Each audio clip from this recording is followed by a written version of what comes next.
YTM도 체크해야 되고 채권 얼마만큼 담는지도 뜯어봐야 되고, 그럼 이런 거 어디서 확인할 수 있나요?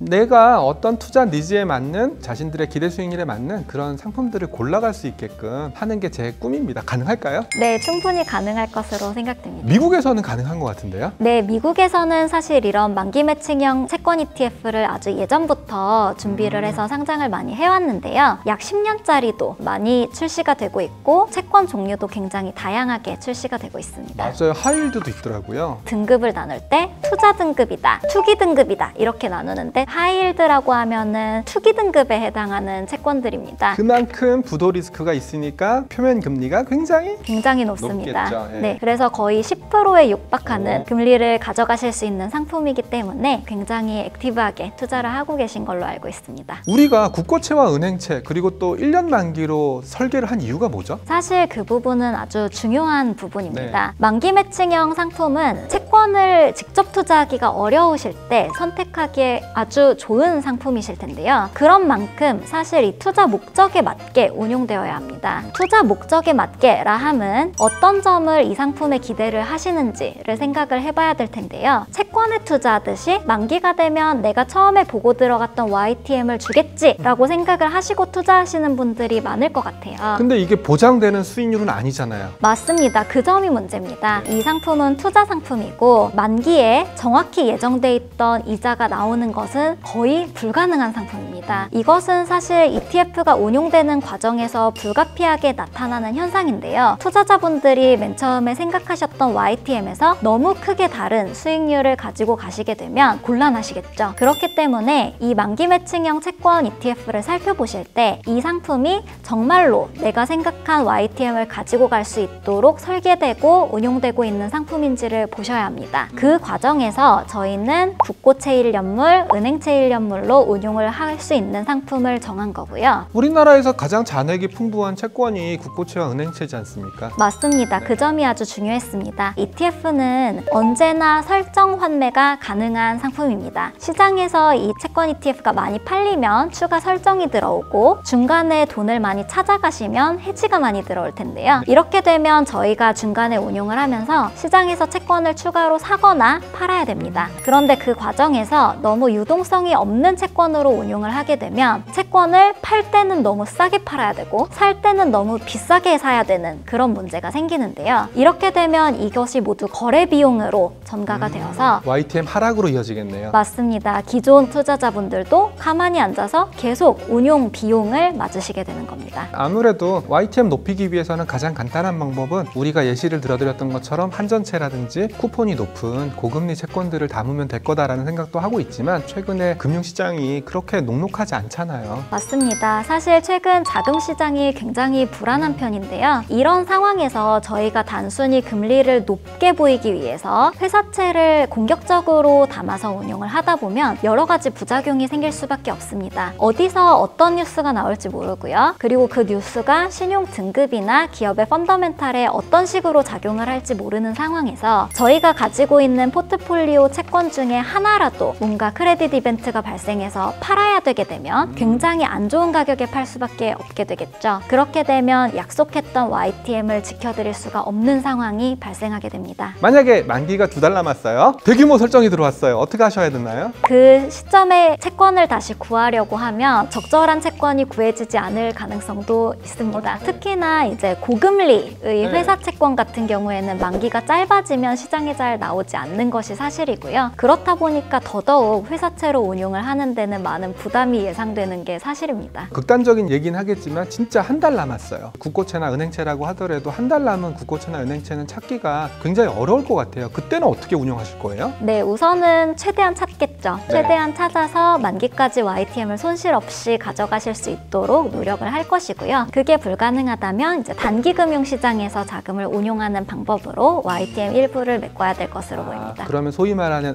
MMF라든지 이런 쪽으로 자금을 운용할 거다. 그럴 경우에는 YTM은 좀 떨어질 수 있겠네요. 맞습니다. 그런 경우에는 YTM이 전반적으로 떨어질 수도 있는 상품이라는 점을 또 유념해 주셔야 될 것 같습니다. 안 그래도 제가 이 방송을 준비하면서 해외 사례도 많이 찾아봤어요. 미국에는 이미 만기 매칭형 채권 ETF가 있으니까 찾아보니까 거기에는 아예 약관에 적혀 있더라고요. 만기가 한 달 이내로 도래했을 때에는 아예 단기 자금으로 그 ETF를 운용하겠다라는 그런 문구들이 명시되어 있더라고요. 중요한 게 뭐냐면요. 초기이긴 하지만 왜 이렇게 현금 비중이 높은 만기 매칭형 채권 ETF들이 많나요? 현금 비중이 많으면 그만큼 YTM 맞춰주기가 힘들 텐데요. 지금 상장한 지 며칠 안 돼서 네. 그런 걸 수도 있기는 합니다만 PDF를 살펴보시면요. 어떤 ETF들은 현금 비중이 60% 이상을 차지하고 있는 채권형 ETF들도 있습니다. 그런 상황에서는 투자를 하시면 이 채권이 다 채워질 때까지는 이제 약속했던 YTM을 못 가져가실 확률이 높겠죠. 적합한 채권을 빠르게 구하지 못해서 일어나는 일일 수 있다라는 생각이 듭니다. 그러면은 만기 매칭형 채권형 ETF를 살 때는 반드시 YTM도 체크해야 되고 PDF를 뜯어봐서 채권 얼마만큼 담는지도 뜯어봐야 되고 그럼 이런 거 어디서 확인할 수 있나요? 개별 운용사의 홈페이지에서 보실 수가 있습니다. 이런 만기 매칭형 채권 ETF는 어떤 투자자들한테 적합할까요? 채권이나 채권 ETF에 대해서 충분히 이해를 하신 투자자분들이 좀 투자를 해주셨으면 좋겠는데요. 그렇지 않더라도 평소에 좀 채권을 투자를 하시고 싶으셨는데 장외 채권이나 HTS에서 팔고 있는 채권에 만족스럽지 않으셨던 분들, 또 이 채권에 대해서 어떻게 투자해야 될지 도통 잘 모르겠다 하셨던 분들이 손쉽게 투자하실 수 있는 상품으로 보입니다.